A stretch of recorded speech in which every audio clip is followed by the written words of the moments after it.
Sal Capaccio joins now on the Westher Hotline. Morning, Sal. Good morning. Somebody asked me. Now, I'm not on the video with you right now. Maybe, maybe incorporate that at some point when I'm on these segments. But somebody asked me if that means I have to do my hair. I have a bald joke, of course.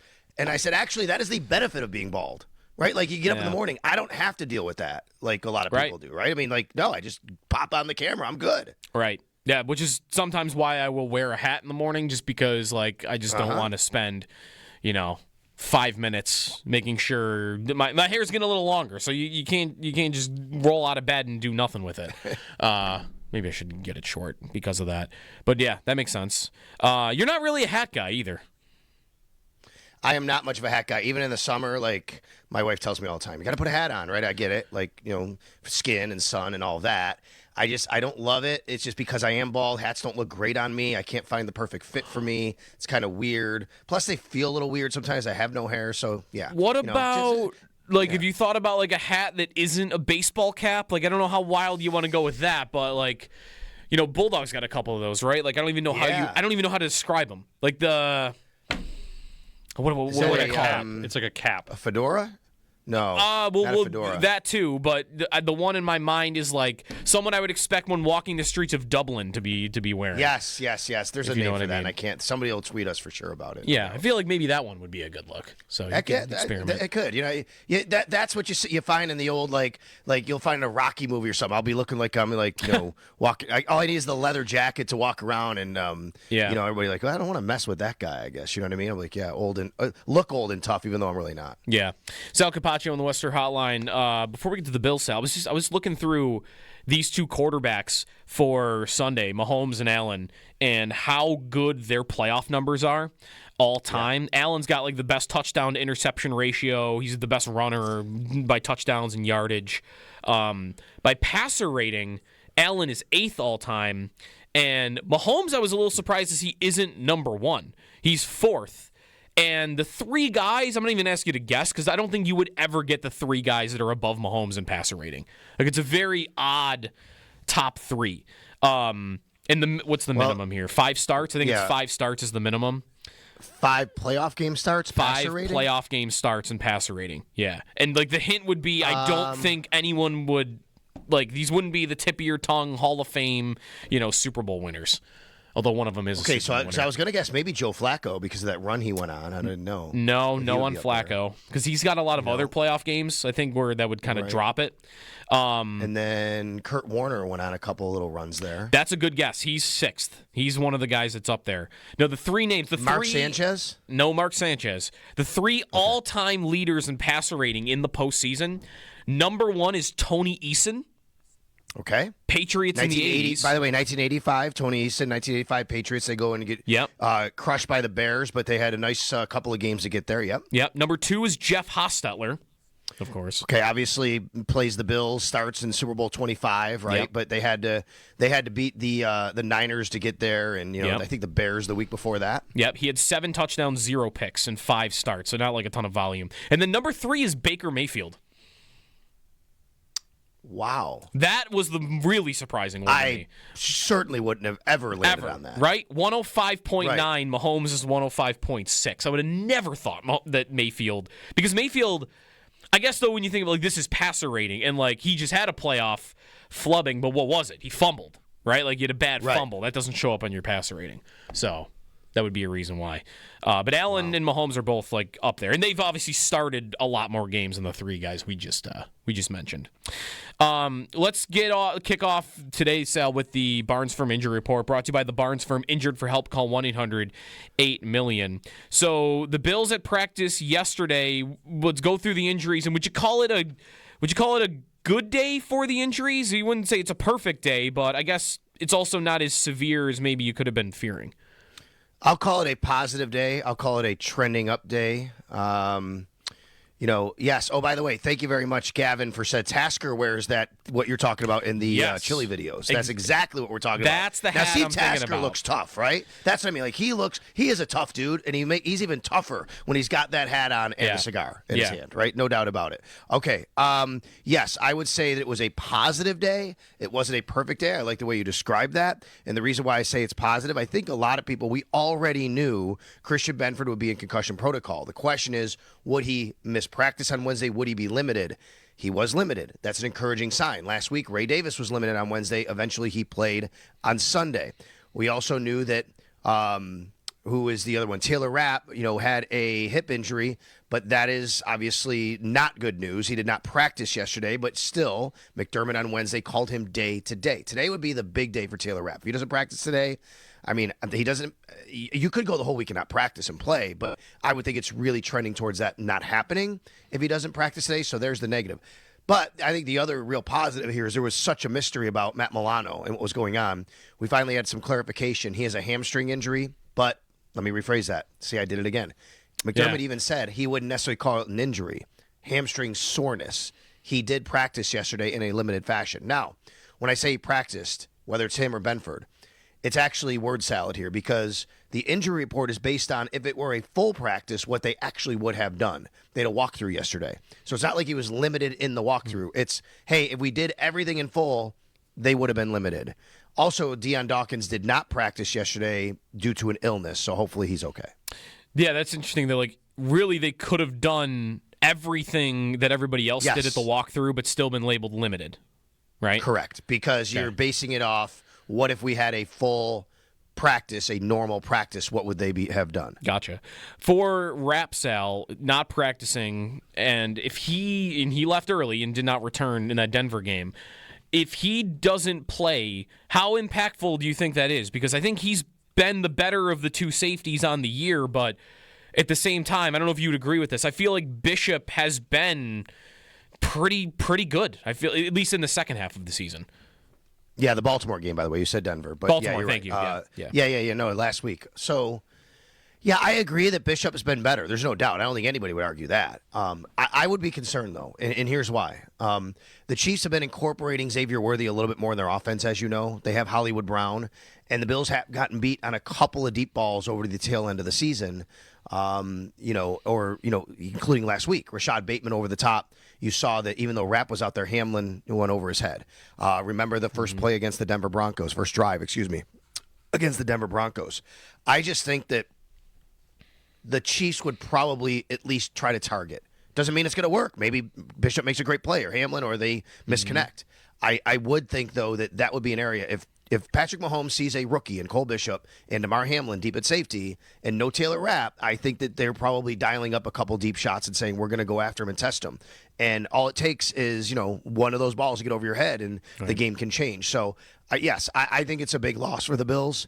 It does not mean I don't have confidence that Cole Bishop and what I've seen, this game actually might even be, a good game for a guy like Cole Bishop for, hey, the Chiefs don't do a lot of that. Yeah, they might try one or two. They do a lot of intermediate stuff. Cole Bishop can play in that zone. He can play in that area. He can come up and support the run, right? So that's fine. I have no quarrels about Cole Bishop playing.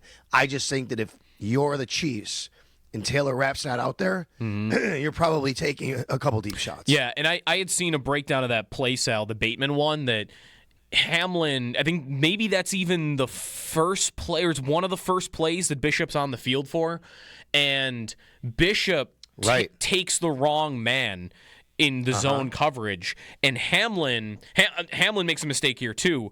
Hamlin goes to almost looks like he goes to cover up for Bishop's guy, and by doing that, he vacates the bigger play. He vacates the more dangerous player there, which is where Bateman is headed. So maybe a little bit on both of them in a communication mix-up, and that's something that you saw early in the year, when the Nico Collins play between Bishop and Douglas. So Rapp obviously would be big to have out there. The whole defense, Sal, like the challenge that Kansas City is, do you feel like that even if Rapp were to miss, but if they have the other two, we'll see how it goes, that they've got the personnel to match up with Kansas City? Kansas City has not been, They've not been prolific. They've not scored 30 points on the season. I don't want to not be worried at all, of course, but I feel like if they're only missing like one guy, maybe even two guys, I would still be confident the Bills are not just going to let the Chiefs move the ball at will all day. Yeah, and I think part of that, excuse me, Joe, sorry. So part of that is this is a totally different offense than what you faced last week, right? Which is this team does not run the ball like the Baltimore Ravens do. So you don't have to maybe commit as many resources to the line of scrimmage. So I think that can give you confidence in what you're talking about, Joe, which is, yes, they have maybe some capabilities and maybe they would attack, but the Bills, generally are good at preventing that. And it's not like the Chiefs have really, it's been in their game. Part of the reason it's not been in their game is there's two reasons, I think. Number one, they really haven't run the ball exceptionally this year. There's been times they have. Joe, I went back and looked, actually. I think it's been since November, the Chiefs have had one running back with over 60 yards in a game. Ooh. Does that surprise you? I guess it doesn't. It doesn't. It does in that when you think of their running backs, like whenever I watch them, Sal, neither of them, Pacheco more so since he came back from injury, Pacheco since the injury, and Hunt being at his age, they just don't look impressive when they have the ball. There's no speed, there's no pop. But I guess the reason I would be a little surprised is they also kind of feel like, similar to the Bills and maybe similar to the Eagles, three of these four teams that are left are teams that come out to look to establish the run and not turn the ball over. And in that way, I guess I am surprised that nobody has been to 60. Yeah, so if you go look at their game logs for all of their running backs, I have it in front of me. Kareem Hunt had 68 yards against Carolina in November. Okay. The week before that, he had 60 against the Bills.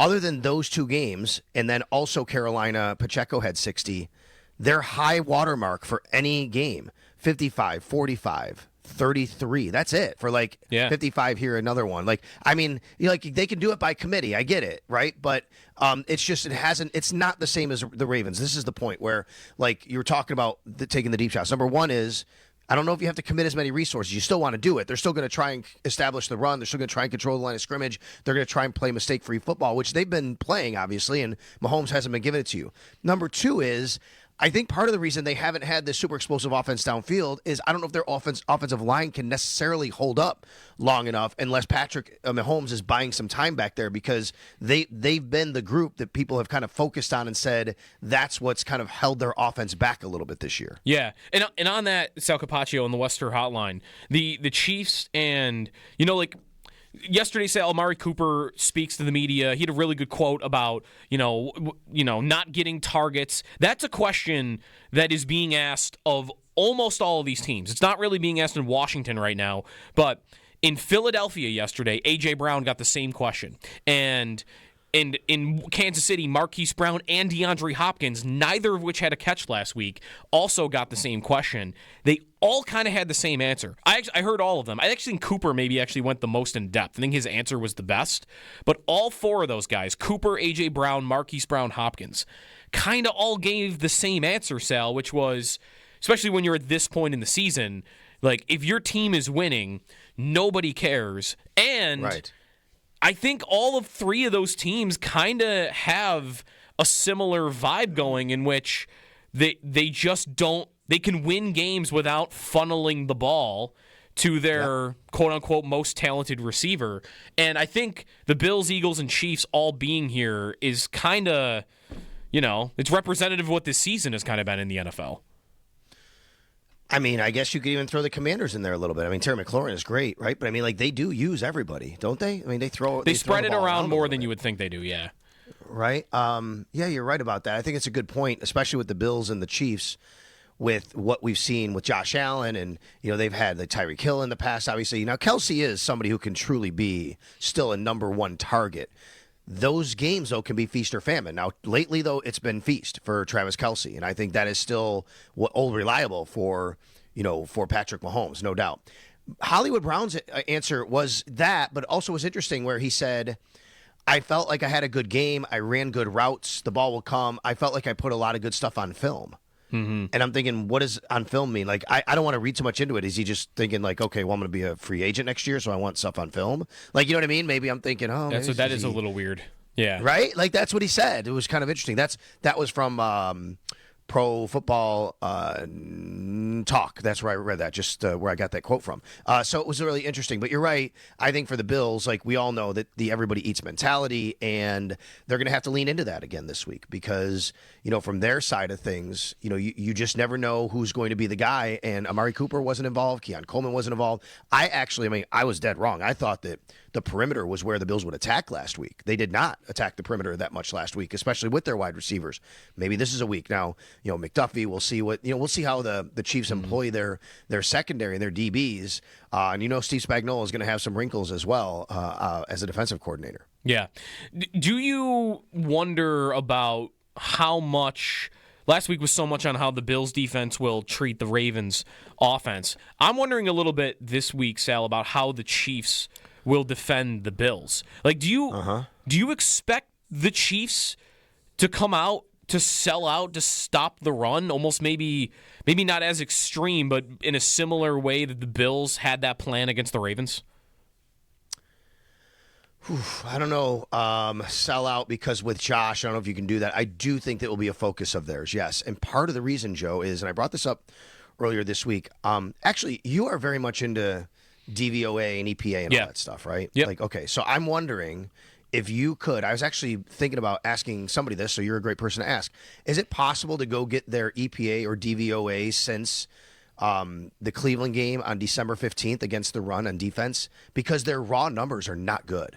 Yeah. They have not been stopping the run, on defense. I could try to find that, since that. But anyway, that would be week 18, 17, 16, week 15 on. Week 15 on, including the postseason. I don't know if it's possible, but I'm looking at their raw numbers against the run, Joe, and they have been leaky against the run. And I don't know if it could very well be. Here, they gave up 6.6 that day, 4.9 the following week against Houston, 6.5 against Pittsburgh. And Houston does not have a great offensive line. Then another 5.5 against Houston last week in a playoff game. I would normally think, okay, well, maybe they're disinterested as much, like they had the number one seed kind of wrapped up. They're just they're not doing a lot of things they normally would do. I could understand that. But then they get to the playoffs, and Houston also ran pretty well on them. I will say Joe Mixon did a lot of that on his own. He broke tackles, too. Yep. Not that every run was there. But I look at that and I go, man, like they have not been what they were early in the year against the run. Here you go. I got it for you already. You want the Cleveland game included, or you want since then? Yes. No, I want Cleveland game included because that's when it started. They gave up 139 yards rushing in that game on only 21 carries. Rush EPA in the NFL since week 15. This includes the playoffs. And by the way, if you want it, the Bills are the fourth best rush defense in that time period, which is interesting. The Chiefs are 21st. Yeah. 21st in rush EPA. On defense. And I think that and if you think about that and you try to wash that with the raw numbers for the Chiefs, let's do it this way. I'll say this. The Chiefs against the run this year, overall, they're 7th in the league in yards per play against, which is really good. But again, I think a lot of that was early in the year where it's not as much anymore. Right. They also, by the way, no, actually, never mind. They've been good. They've been good against the pass in these same metrics. They're the 7th best pass defense in that time, which would actually kind of point in the opposite of what I just asked you about. Like, will they sell out to stop the run? Unless they feel like they have to, because right now, in the last month or so, they're not stopping the run and they are stopping the pass. Maybe they'd have more confidence that they could kind of leave their corners out there on an island and do a better job. I don't know. Chess match. I think the Bills are going to see quite a bit of man-to-man this week. I think they're going to see. I think the Chiefs are going to challenge the Bills to throw to those receivers and get separation. Also because they're at home, so when Josh needs to check to something, it's a little tougher. You know what I mean? He sees something, if he sees a cover 0, cover 1, whatever, and wants to check to something, they'll disguise a little bit. Maybe they'll go man-to-man. I think it makes a little bit tougher when you're on the road, obviously, for that communication piece. I think you'll see quite a bit of man-to-man, maybe not always across the board. And if you remember the last time these two teams played, the Bills just could not run the ball. I mean, outside of Josh Allen, they ran for like 2 yards a carry. That was it. The Bills are a better running team since then, but the Chiefs did a really good job against the run in that game. Now, part of that was Spencer Brown did not play. All kudos to Ryan Vandermark. He played a really nice game. You know what I mean? But when you have Spencer Brown, obviously I do think it changes your game plan a little bit and what you can do, and maybe opens up a little bit more of your playbook. So I do think that would help. But the Chiefs did a really good job against the Bills on the ground last game. The Bills, as you pointed out earlier this week, they had to convert a lot of 3rd and longs in that game. Yep. Like you got to stay out of 3rd and long in this game. I don't know what the sustainability of that would be. I'm enjoying Spencer Brown highlights on Twitter more than any offensive lineman in history. He's just ragdolling people. Right, Vandermark played well, but Brown's got I don't know that he's lost a rep still. Maybe he lost 1 against the Ravens or 2, but he didn't against Denver. He's playing unbelievable right now. And by the way, so I think next to him, Osiris Torrance is playing well. Yeah. Osiris Torrance, the talk last year was about he never missed a snap. And this rookie to not miss a snap. I think he's just, a lot of times you get a dip in play. I think early in the season we're like, but he's been consistent all year long. Last thing for you, Sal, the coach cycle in the NFL, one, if you've got a thought on Aaron Glenn in the Jets in the division, and then 2, every day that's passing here, or maybe it's more so what happened yesterday than anything. Suddenly, Joe Brady, this report about the Saints wanting a second interview, not that he's committed to it, but that they want it for him. Cohen taking himself out of the Jaguars job, but now we don't really know where that stands because they fired the GM. A couple days ago, I was feeling pretty secure. I don't think this cycle Brady's getting it, the way everything is tracking. And now, I don't know. Do you agree? I feel like the wind's starting to maybe blow the other way, where there's maybe a chance again that he will. Oh, I do. There's still a finite number of jobs here. I think Kellen Moore is still in the mix there as well. You have a few openings. We'll see. Yes, to answer your question, I think that Joe Brady's become a little bit more of a candidate. Now, if the Bills were to not advance and lose on Sunday, he probably becomes even a more hotter, heavier candidate, I guess, because teams can say we're going to move now. If the Bills win and he's coaching for 2 more weeks, they could still do that, but that might force teams to say, look, we're just not going to wait and we're going to move on to somebody else. That being said, I think with everything that's transpired, yes, Joe Brady, I think, has become a little bit more of a possibility in these places. So, we'll see. And obviously good for Joe Brady, but, he's done a really good job in Buffalo, and, you don't want to see him leave, but at the same time, be a great opportunity for him. As far as Aaron Glenn, I'm going to say the same thing I've said with every Jets coach probably over the last whatever years, which is, can he get out of the way of the organization, right? That, I think, can the organization get out of his way, I should say, because I like Aaron Glenn. I think Aaron Glenn has a really good pedigree. What I like about him, he's been a scout. He's been in the front office. He's been a coach. He's been a player. He's kind of done it all in this league. He's going back to where he played. He made a really good name for himself as a player with the Jets. And I think there's a lot of respect there, right? There's a lot of respect. And I think the Jets need some respect. But at the same time, it doesn't matter how good of a coach he is. Can he overcome what's happening in their organization? And I'm just not sure that that's the case. Yeah. 2 years in a row, by the way, where defensive coordinators given up 40-plus points in a playoff game and then been hired as a head coach. Remember Dan Quinn last year. Dan Quinn. Yeah, and hey, it worked out pretty well, though, I guess, for the Washington Commanders. By the way, Scully Cap. That's what I'm being told on Twitter. Scully Cap. There you go. Think you could do it? I thought Scully Cap was more of the, a spandex type of thing that you wear, like one of those gaiters or whatever. Okay. That was it. No, I don't know. I think you could pull it off. I think I could pull it off, too. I could see you strutting down in New Orleans, getting ready for a Bills Commanders Super Bowl. Yeah. I wear knit caps. Max plays hockey now. I go to these ice rinks, so I got to keep my head a little, warmer. So I wear these knit caps. I like those. So I have a bunch of them. I got a bunch for Christmas. So I have different colors I wear in that. So I do like those. Yeah. So maybe the Scully cap is in the cards at some point. Sal Capaccio on the Western Hotline. Thanks, Sal.